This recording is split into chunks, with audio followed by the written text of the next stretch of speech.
अस्सलाम वालेकुम। क्लास 7 का साइंस का हमारा लेक्चर है रेस्पिरेटरी डिसऑर्डर्स। हम पढ़ रहे थे पिछले लेक्चर में हमने अस्थमा के बारे में डिटेल में डिस्कस किया था। वो भी एक रेस्पिरेटरी डिसऑर्डर है। हमने देखा कि अस्थमा में क्या फेस करना पड़ता है पेशेंट्स को और उसमें क्या होता है हमारे लंग्स में, क्या चेंजिंग्स आती हैं। तो हमने इसमें पढ़ा था कि हमारे जो ब्रोंकाई हैं, ब्रोंकियल ट्यूब्स हैं, एयर वेज जिनको हम कहते हैं, बेसिकली वो ब्रोंकियल ट्यूब्स जो है उनकी इन्फ्लेमेशन होती है, उनकी स्वेलिंग होती है, उनकी मसल्स टाइटन हो जाती हैं, जिसकी वजह से the patient feel not relax, कि वो ब्रीथ नहीं कर पाते, उनकी शॉर्टनेस ऑफ ब्रीथ की बीमारी बहुत ज़्यादा सिम्टम्स बहुत ज़्यादा होते हैं। तो आज हमने सेकंड हमारा रेस्पिरेटरी डिसऑर्डर है निमोनिया, उसको हम पढ़ते हैं कि निमोनिया में क्या होता है, क्या सिम्टम्स हैं इसके, क्या काजेज हैं, क्या प्रिवेंटिव मेजर्स हम ले सकते हैं। तो निमोनिया क्या है? रेस्पिरेटरी डिसऑर्डर है तो इसका मतलब इसमें लंग्स इन्वॉल्व होंगे। अब निमोनिया में क्या होता है कि जो हमारे लंग्स में एल्वियोलाई होते हैं, एल्वियोलाई हमने पढ़े थे, जो एयर सैक्स होते हैं हमारे लंग्स में, जो एयर सैक्स हैं बेसिकली उधर इन्फेक्शन हो जाता है। It is an infection of air sacs, it is an infection of एल्वियोलाइज, कि जो एल्वियोलाइज है वहाँ पे इन्फेक्शन हो जाता है। इन्फेक्शन होने की वजह से वहाँ पे क्या होता है कि एल्वियोलाई में पल्स पड़ जाता है, फ्लूइड फील हो जाता है। किस तरह से होता है उससे पहले मैं आपको इसके काजेस बता देती हूँ, फिर मैं आपको बताती हूँ कि किस तरह से इसमें होता है। काजेस इसके यही है कि किस वजह से निमोनिया होता है। सबसे जो मेजर काज है निमोनिया का, that is bacteria. Bacteria Streptococcus pneumonia एक बैक्टीरिया है, स्ट्रेप्टोकोकस निमोनिया। उस बैक्टीरिया की वजह से ज्यादातर निमोनिया का जो काज है वो वही है। उसके अलावा वायरस है, इन्फ्लुएंजा वायरस जैसे या अदर माइक्रोऑर्गेनिजम्स हैं, फंगस है, उसकी वजह से भी निमोनिया हो सकता है। लेकिन जो इसका मेन काज है निमोनिया का वो है स्ट्रेप्टोकोकस निमोनिया, जो बैक्टीरिया है। अब ये कैसे निमोनिया काज करता है? इस तरह से काज करता है। यहाँ पे जैसे मैंने आपके सामने I have drawn two alveolis, this is the alveoli of normal person and this is the alveoli of pneumatic person.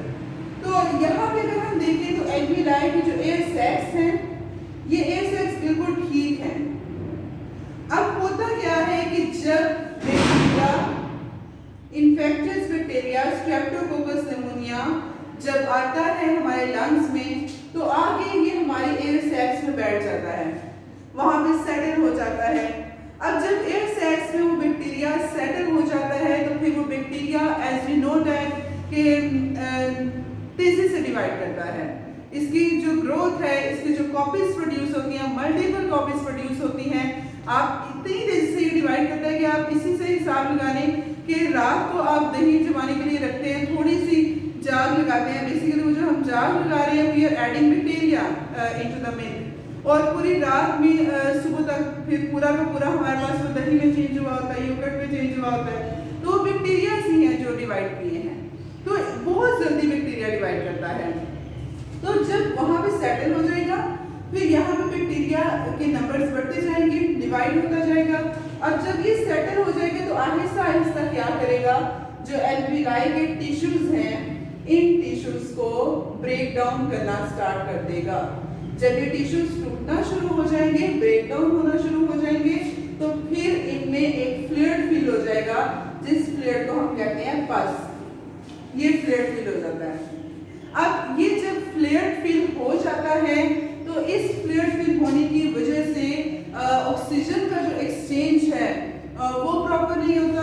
Oxygen blood में नहीं की जाती प्रॉपरली, जिसकी वजह से जो पेशेंट्स हैं, आपने देखा होगा जो न्यूमेटिक पेशेंट्स हैं, उनकी जो स्किन का कलर है वो नॉर्मल पर्सन की तरह नहीं होता। समटाइम ब्लूइश और पर्पलिश कलर उनकी स्किन का आता है, लैक ऑफ ऑक्सीजन की वजह से बेसिकली दैट हैपेंस।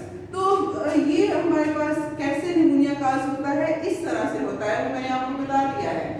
अब इन्फेक्शन है जैसे हमने पढ़ा। अब इसके सिम्टम्स क्या हैं जो न्यूमेटिक पेशेंट्स हैं, कैसे हमें पता चलता है कि इस पेशेंट को निमोनिया निमोनिया है इसके सिम्टम्स यही है कि एक तो ये उसको ड्राई कफ आएगी, खांसी, जो खुश्क खांसी जिसको हम कहते हैं वो होगी। सब टाइम अगर जो निमोनिया है वो स्वेयर है, डबल निमोनिया है, डबल निमोनिया पे दोनों लंग्स में अगर निमोनिया हो जाए उसको हम डबल निमोनिया कहते हैं। अगर एक लंग में इन्फेक्शन हुआ है, एक लंग में इन्फेक्शन हुआ है तो वो एक सिंगल निमोनिया, और अगर दोनों लंग्स में हो गए तो वो डबल है। तो क्या होता है इन पेशेंट में, तो ड्राई कफ, दूसरा एज यू नो दैट कि ऑक्सीजन का एक्सचेंज प्रॉपर्ली नहीं हो रहा, तो ऑब्वियस सी बात है कि उनको शॉर्टनेस ऑफ ब्रीथ भी होगी न्यूमेटिक पेशेंट्स को। उसके अलावा कोल्ड, फीवर, शिवरिंग उनको बहुत ज़्यादा होती है, कांपते हैं वो। उसके अलावा मैंने आपको एक और इसका सिम्टम एडिशनल बताया कि उनमें पर्पलिश उनकी स्किन हो जाती है, स्किन का कलर चेंज हो जाता है अगर निमोनिया स्वेयर है उस केस में। और एक और सिम्टम इसका ये भी है कि सम टाइम अगर स्वेयर निमोनिया है तो उस केस में क्या होता है कि जब कफिंग वो पेशेंट करता है तो कफिंग के साथ साथ स्प्यूटम भी आता है, ब्लड भी आता है और स्प्यूटम प्रोडक्शन भी होती है। तो ये हमारे पास निमोनिया के सिम्टम्स थे। प्रिवेंटिव वेज अगर हम देखें कि हम किस तरह से निमोनिया को प्रिवेंट कर सकते हैं, the best way to prevent that this disease is कि हम जल्दी से इसकी वैक्सीनेशन लें, एंटीबायोटिक्स यूज करें, बिकॉज आई टोल्ड यू कि this is bacterial infection. Viral infection इतना ज़्यादा नहीं जितना ज़्यादा बैक्टीरिया इन्फेक्ट करता है, तो बैक्टीरियल इन्फेक्शन है, इस वजह से एंटीबायोटिक्स यूज करें। और दूसरा इसकी वैक्सीनेशन निमोनिया की बहुत ज़रूरी है, वैक्सीनेशन इसकी करवाएं। ऑक्सीजन की जब बहुत ज़्यादा कमी हो जाती है तो उस केस में फिर यही होता है कि द बेस्ट वे इसके हम न्यूमेटिक पेशेंट जो है उसको हॉस्पिटलाइज करवा दें, तो वहाँ पे इसकी ट्रीटमेंट जो है वो अच्छी की जाती है।